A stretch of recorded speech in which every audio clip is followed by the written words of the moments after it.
วด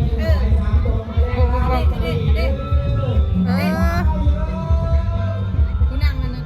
อย่าบอกนะมา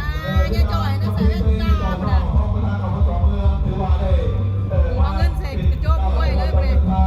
3 องค์เนาะจะเอามาว่ะบาลงไข่อยู่ที่กลางโอ้ไปใส่กระโจมหัวอีกเนาะ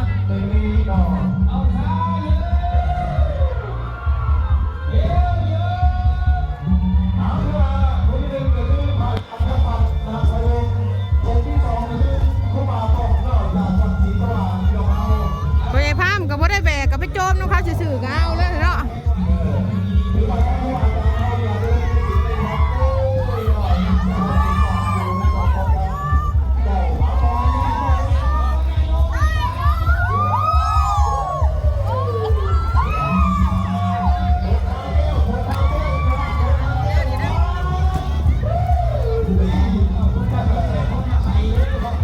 คนลายอยู่ด้วยเนาะ คนหลาย เดี๋ยวไป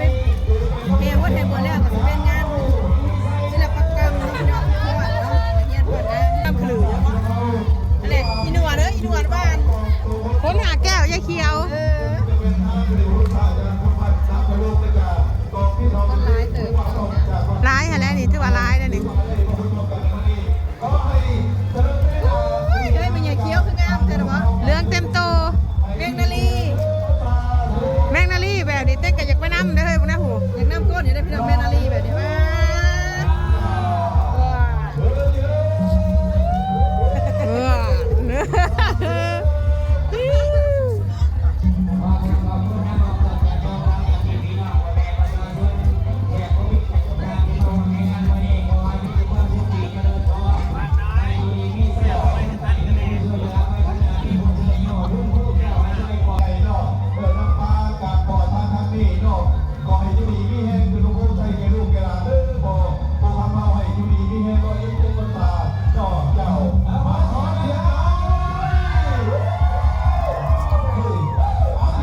บ้านปั้นเนาะบ้านหล่อพี่น้องเอ้ย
รอบสุดท้ายเลยพี่น้อง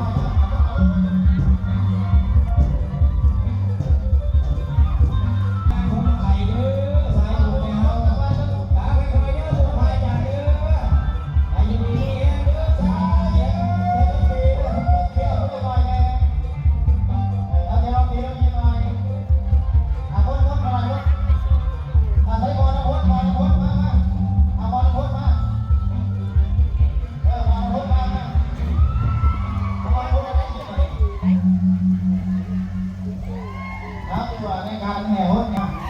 แห่สูง เอาหมดมาตัดผิดก็อย่าพลาดยุดไปความหวานเด้อได้จังหวะก่อน ไปส่ง ตัวมาวัดนี้รอถ่ารถส่งเด้อของคนจะยงเลี้ยงแถวกันเด้อเลี้ยงแถวกันมาบ้างตั้งจอกแก้วตั้งน้ำได้เลยพ่ออาจารย์นั่งเลยจอกแก้วตั้งน้ำเด้อผมส่งไปย่อแองย่อไหบริได้เด้อโอ้กันย่อได้พระตังโส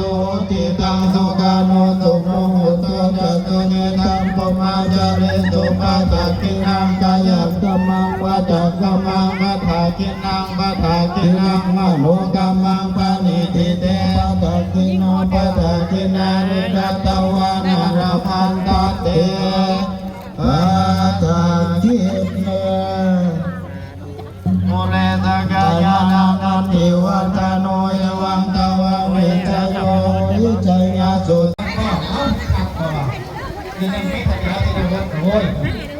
แล้วแหละใส่น้ำธรรมดาถูกไหมนี่แหละเป็นบุญเป็นกุศลเนี่ยศรัทธาญาติโยมเป็นบุญใหญ่เป็นอานิสงส์นะเราเอาเยอะคำใส่ไว้กระน้องเป็นบุญ ขาปอดทงพี่น้อง นี่นะ เปิดสียางขึ้นศาลาพี่น้องหลังจากโบสถ์แล้ว เป็นมอบให้อันยาฟองดูน้ำยาคำใสดาราครับของยาจอยหันตะแมงยาวง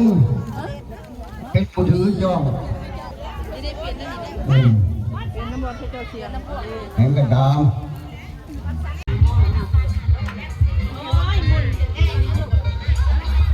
มาอีกแล้วเรียนพระธาตุ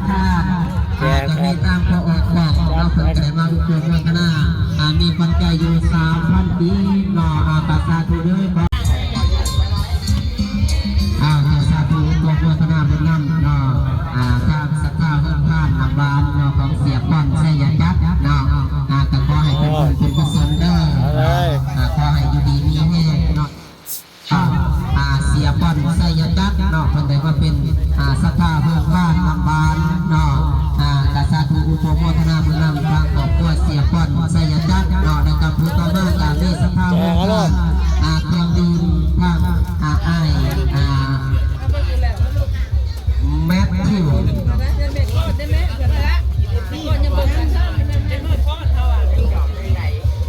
แมทธิว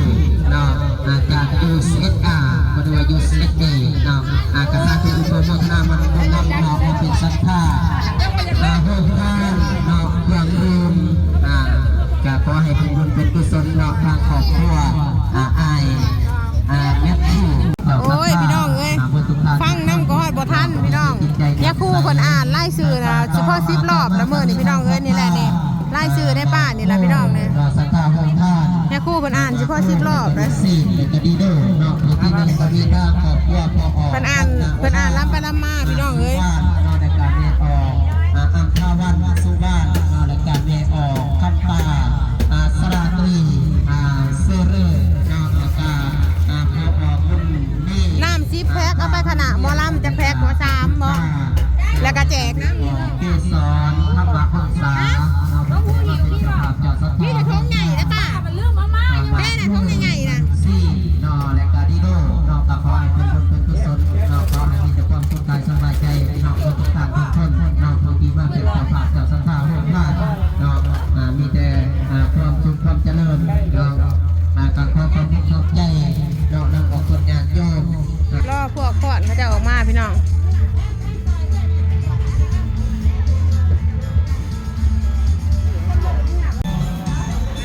เขาเจ้ากำลังชิเลิกพอดพี่น้องเขาเจ้ากำลังออกมาแล้วพี่น้อง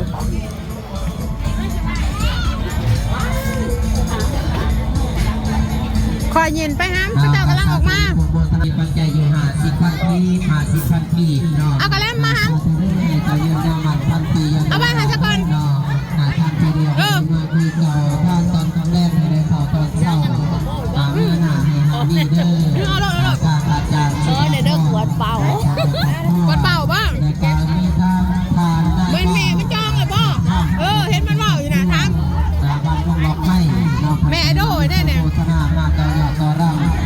ก็มีปัจจัยอยู่100,000 ปี100,000 ปี ตามไปอยู่กับ2 ตัวก็จะถึงเลยค่ะ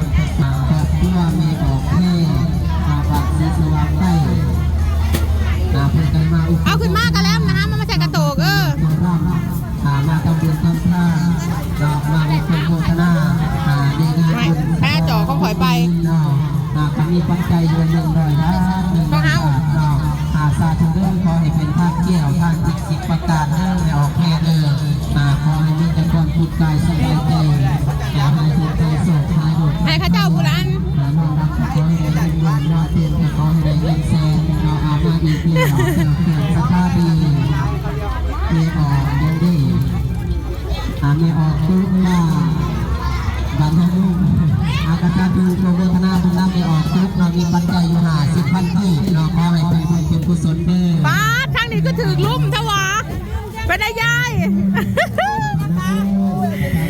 อ้ายพี่น้องเลียนคิ้วน้ำได้อยู่วะเนาะอันนี้เนาะ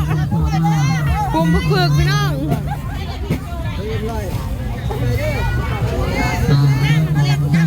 เบิ้งเฮ้ยตัวผู้มือย่างจกน้ำมะพร้าวเองในขวดหนึ่งเฮ้ยขอบใจเฮ้ยเล็กถอยก่อนเฮ้ยเอามาเทลงห้ามกระแลมค่ะ